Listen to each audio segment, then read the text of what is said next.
Assalamu alaikum wa rahmatullahi wa barakatuh. I have told that if we follow Islam, we can build a moral society. You see, we have 54 Islamic countries. Even we have 95% Muslims over there. They follow Islam only. Why we can't build moral society in those countries? Like Pakistan, Afghanistan, they have a civil war between the fight between the Shias and Sunni Muslims. Why we can't build moral society over there, even though they have follow Islam? We have 95 Muslims over there. That is, you have told that if we follow Islam. No, you mean to say that Afghanistan, Pakistan, these countries are following Islam, but there's still civil wars and fighting amongst Muslims like Shia and Sunni?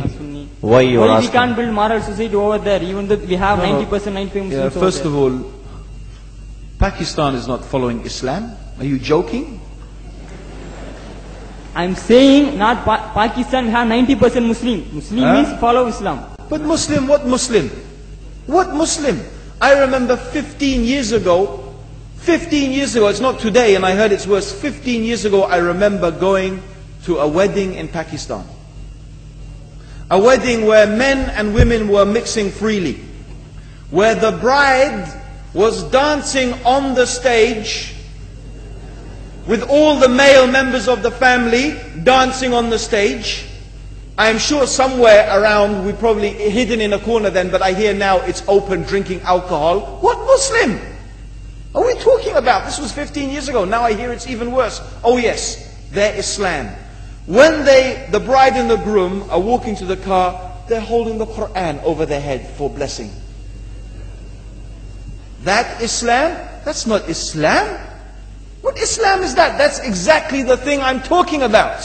That's why Muslims are in such a mess.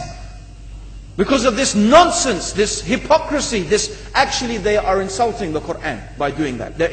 Amongst all of this haram, they think that the Quran, holding it over their head, is going to bless them because they're holding it. What is that? Where did they get this from? So, I don't know what we're talking about. In fact, this is the problem. You see, the Muslim world itself is so far from Islam. So many you find here in India. I know it's not a Muslim country, but there are lots of Muslims here. But I don't know what sort of Muslim. Most of them go to the dargah and they call upon some dead person in the grave, and they think that by talking to a dead person they're going to have their needs fulfilled. What's the difference between that and worshipping an idol? There's no difference, believe me. It's shirk. I've seen it myself with my own eyes. I'm praying in the masjid. The adhan goes. The people are praying in the masjid.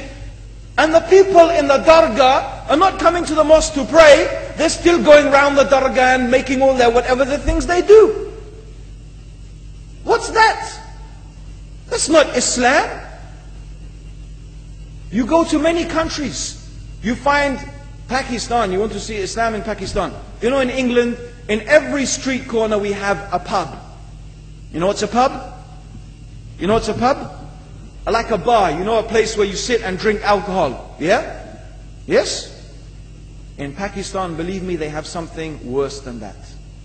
Yes, worse. On every street they have a picture of a palm. Everywhere you see it, hanging from the windows. They have the picture of a palm.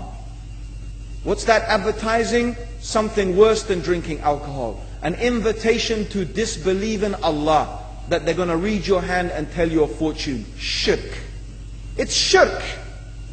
Whoever believes, the Prophet said, sallallahu alayhi wasallam, whoever visits a fortune teller out of curiosity, Allah will not accept their prayers for 40 days. Whoever believes in the fortune teller has disbelieved in Allah and His Messenger. That includes, by the way, horoscopes. Yet and you see in Pakistan a picture everywhere of a hand. Worse than a pub. Worse than a pub. It is better to drink alcohol than make shirk with Allah. Yes. So this is the Muslim countries. You will not find one except they are not doing magic and shirk and kufr, or except maybe one or two you will find. So this is the state of the Muslims. So no wonder we're in the confusion and the chaos. So these are not good examples. And this is really, in fact, the very reason that I'm saying why we are in such a big mess.